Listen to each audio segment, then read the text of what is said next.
of a relationship with God, and that's not how it works. So I eventually crumbled under that view, and I went back to Islam, believe it or not, but it wasn't on a basis of believing in this. It wasn't because Allah is gracious and had somehow said, no, you can't be Christian, like, I will take you out of this. It wasn't for those reasons. I went back to Islam knowing it was false, knowing that it was inconsistent, knowing that historically it doesn't add up, knowing that it doesn't work. And I go back to Islam, and I'm just like, I take my Shahada, and I'm sitting there, and I'm like, holy crap, what did I do right now? Like, I don't believe in this, you know?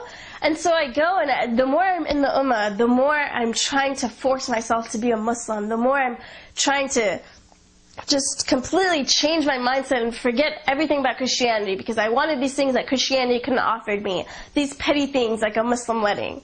And so but there was a point where I started noticing, like, wow, like, I'm really doing this pretty well. Like, I'm forcing myself to believe in this, and it's working. I'm actually growing a little bit of faith in Islam. I'm starting to look at it and trying to do everything I can to make it look consistent and make the Prophet look like a like a morally good prophet.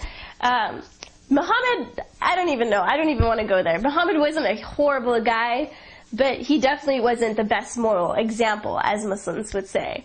And so I just did everything that I could to convince myself in Islam, and I was doing pretty well. I started believing it, you know. I started saying, okay, well, you know, let's just forget about everything. I'm going to brainwash myself back to this.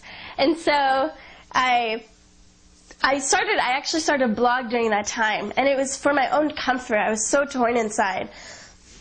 And I started a blog, and I wrote on that blog what I was going through, like how I was living this Muslim life, but how much I longed for my relationship with Jesus, how much I miss a Christian God, how much He was convicting me during this time, how much He was hunting me down. I started this blog and just wrote about, you know, certain things that bothered me during that time. When Muslims would say something, I'd be like, does Allah really care about that? Like, does Allah seriously care about something so petty like that? So I'd write on my blog, like, this is what I think. And then I would even use that blog and try to, I was about to shut it down and say, no, like, this is bad for me because it's, you know, it's a time of reflection, and when I reflect on how much Islam doesn't make sense to me.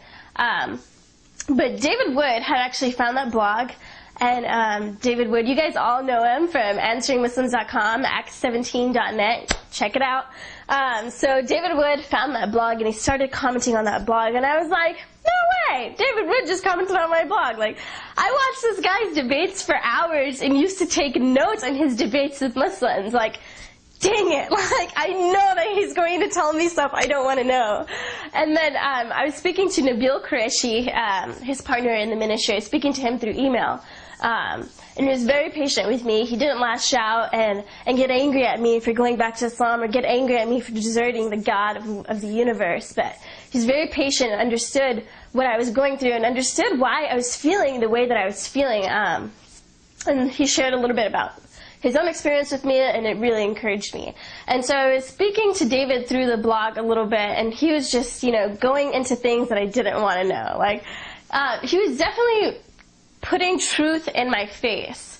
I already knew it, but I didn't want someone to confront me with it. You know, especially not someone who I've sat down and watched for hours.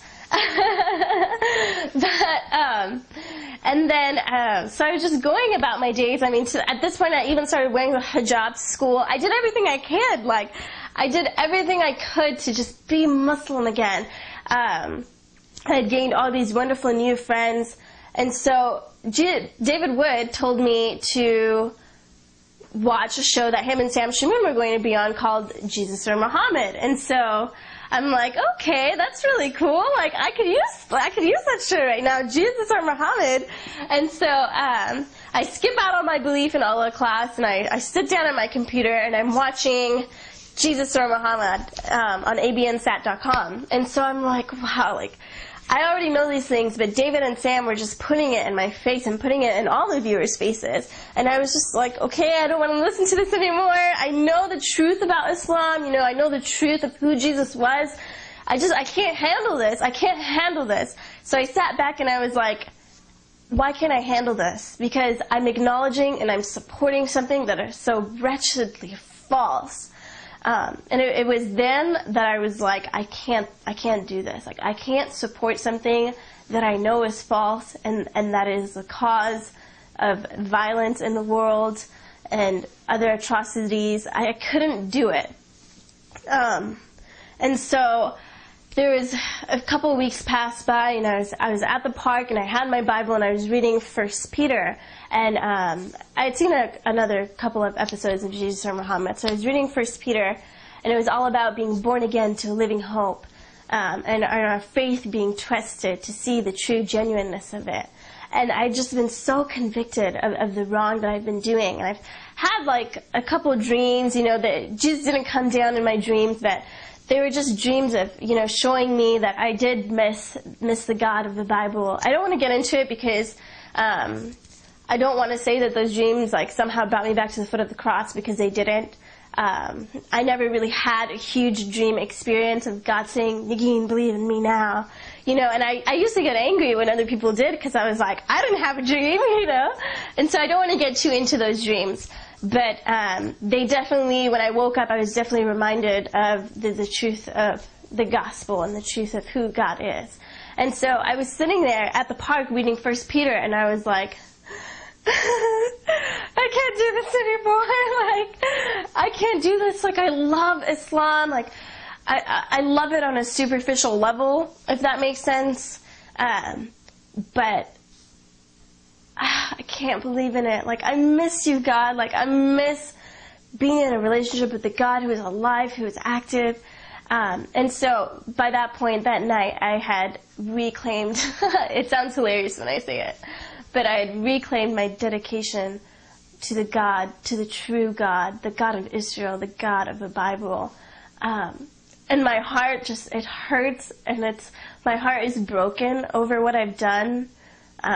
Just how much I've made little of the cross, how much I've shamed the character of His saving grace, because it really is saving grace. I don't want to cry now, but I made these Muslims around me believe that God didn't really save me, that I just want to be Muslim again. How badly I've damaged the view of what the cross can do for a Muslim to my Muslim friends.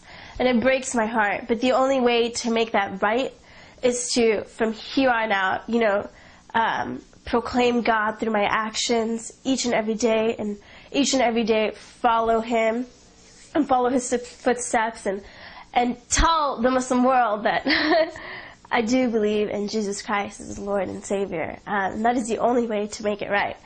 And I have to say that even now I still struggle with Islam, and I just feel this attachment to Muslims, and this attachment to everything that I knew and everything I practiced. I honestly believe that what I feel is very godly and very there. It's just there for a very important reason. It is there because I know that my life is to minister to Muslims. It's to share the truth of the character of the Lord, who didn't leave me when I left Him. That is who God is. Who even through all my crap, even through all my bull crap, He turned my face towards Him, and He doesn't need me. He can just use any other vessel that He wants, any other person that He wants. He doesn't need me. But I prayed to Him, and I asked Him during that time, I was like, if you are true, don't let me go. And He answered that prayer. He heard my prayer, and He answered it. And I just want to say that I've left so many things out, so many different experiences out, so many